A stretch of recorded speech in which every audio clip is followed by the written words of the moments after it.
প্রভাত বন্ধুরা, সবাইকে বান্টির পেজে অনেক অনেক অনেক স্বাগত। সবাই কেমন আছেন? নিশ্চয়ই কষ্টে আছেন। হ্যাঁ, কারণ কষ্ট তো হবে। এখন প্রচুর গরম পড়েছে, গরমে সবারই নাজেহাল অবস্থা। আমার অবস্থাটা দেখুন, এই যে ডিউটি থেকে সবে বেরিয়েছি, তাতেই ঘেমে নিয়ে চান। তারপর সারাটা দিন কীভাবে কাটবে জানি না। একেবারে বৃহস্পতিবার, প্রচুর কাজ। বাড়িতে আমার মা দিদি আবার আসবে। ওদের বাড়িতে না, আমাদের তো আমার বাপের বাড়ির সামনে, আমার শ্বশুর বাড়ি থেকে, তো খুব কষ্ট গরমের মধ্যে। যেহেতু আমার এসি রয়েছে, মা দিদি এসছে এখন, ওই জন্য মা দিদিকে বলি আমার বাড়িতে চলে আসতে। সারাটা দিন থাকে, সন্ধ্যাবেলা আমি যখন ডিউটি বেরাই ওরাও ডিউটি বের, ওরাও বাড়ি চলে যায়। সেই জন্যই ওদেরকে রোজ আমার বাড়িতে ওই জন্য দেখতে পান। ভালো করি না বলুন, এত কষ্টের মধ্যে থাকার থেকে যা অস্বাভাবিক গরম পড়েছে, কষ্ট হয়। আমাদের যখন কষ্ট হয়, মায়েরও তো কষ্ট হয়, দিদিরও কষ্ট হয়। ওই জন্য বলি, গঞ্জিটা রয়েছে ছোটো, ওরও বাচ্চারা কষ্ট হয়। তো যাই হোক, এখন বাস স্ট্যান্ডের দিকে চললাম। তারপর আজকে দুপুরবেলা দিদির সাথে একটু বেরোনোর আছে। কোথায় বেরোবো সব পরে জানাবো, সব দেখতে পাবেন। তো এখন আপাতত দেখুন কি রোদ, দেখুন রোদে মাথা খারাপ মানুষ। উফ, কী যে করবো আমরা জানি না। আমরা কাল জানেন, আমার বাড়ির কাছাকাছি একটা 27-28 বছরের ছেলে সানস্ট্রোকে মারা গেছে। মানে এর থেকে প্যাথেটিক কিছু হতে পারে? তার বাবা তার মুখাগ্নি করতে গেছে। এর থেকে জীবনে প্যাথেটিক আর কিছু হতে পারে না বোধহয়, একটা বাবা মায়ের কাছে তার সন্তানের মুখাগ্নি করা। যাই হোক, দিনের শুরুতে এসব কথা বলে দিনটাকে খারাপ করতে চাই না, প্রত্যেকেরই কষ্ট হবে শুনি এই কথাটা। আমি এবার বাসটার দিকে যাচ্ছি। এত রোদে না আর কিছু ভালো লাগে না। অনেক কাজ, বৃহস্পতিবার মানেই অনেক কাজ। তারপরে কালকে এঁচড় কিনে রেখেছি, কাটি পর্যন্ত নেই। মানে এঁচড় কেটে রান্না করা, যাই হোক, যাই করতে তো হবে। এখানে একটা গণেশ মন্দির আছে, বাস স্ট্যান্ড দেখে যাই। এমন জায়গা বাস স্ট্যান্ড, একটু ছাওয়া নেই, এত রোদ্দুর না, বাপরে বাপ, একটু ছাওয়া পায় না, একটু দাঁড়াবো। যাই হোক, আমার বাস আসছে। ভিড় মনে হচ্ছে, ভিড় বাসে আমি উঠবো না।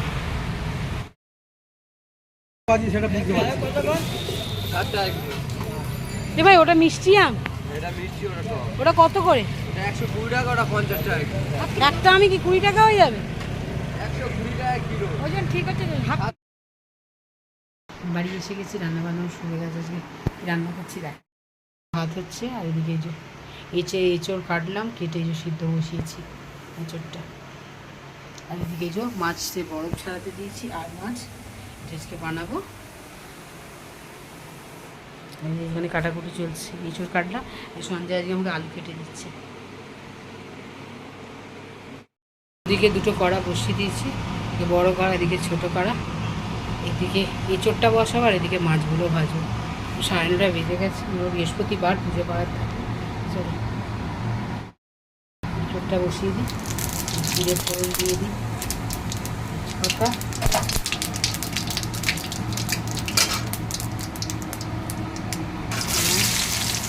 হালকা করে বানাবো, বেশি গরমের মধ্যে। আলুতে ভেজে নিই ভালো করে।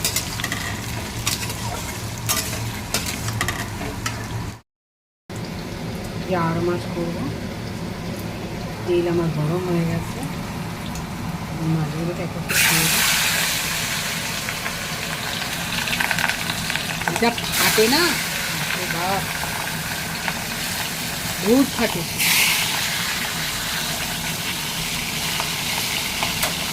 চাপা দিয়ে দিই।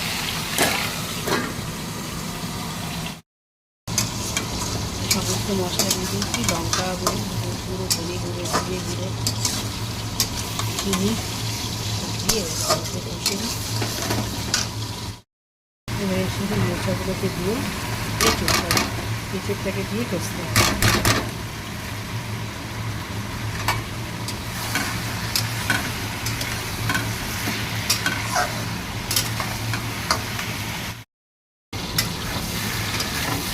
ভালো করে কষা হয়ে গেলে জল দিয়ে দেবো। একটা ক্যামেরা একসাথে রান্না করতে একটু অসুবিধাই হয়।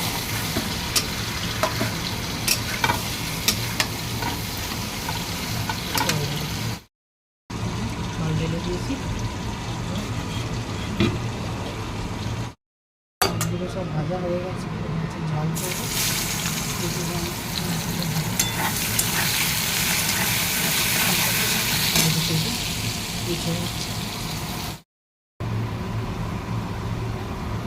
ঝোলটা ফুটে যাচ্ছে, মাছগুলো দিয়ে দিই।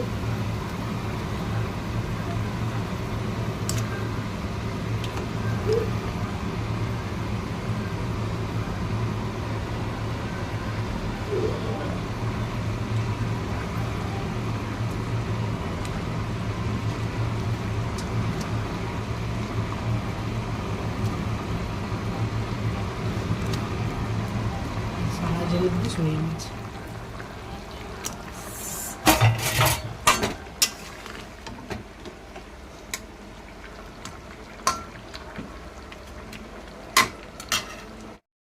আমাদের এঁচোড়ের তরকারি রেডি। কেমন হয়েছে দেখে বলবেন। সন্ধ্যে খেতে বসে গেছে, আর ওই যে টিফিন বোঝাচ্ছে যাবে।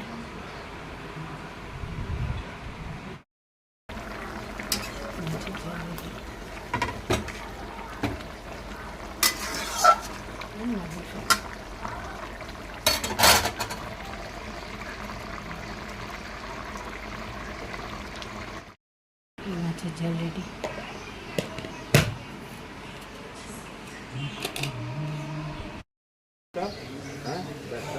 ব্যাগটা ছিঁড়ে যাচ্ছে। ঠিক আছে, এবার ব্যাগ এনে দেবো, ওইখানটা পট্টি দেওয়া থাকবে, তাই তো? যদি ওরম তাওয়াও তো যায়, দেখে নেবো। ঠিক আছে, শুধু গা দেবো। সাবধানে যেও, জল খেও। ওই বোতলটা নিয়েছো, শরবতের বোতলটা? ঠিক আছে, টাটা। এসে গ্লুকন-ডি খেও।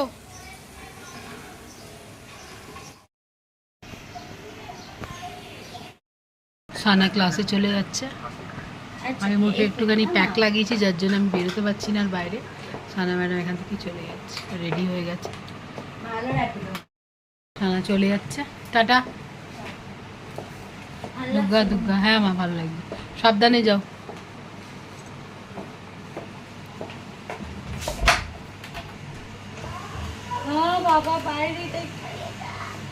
টাটা।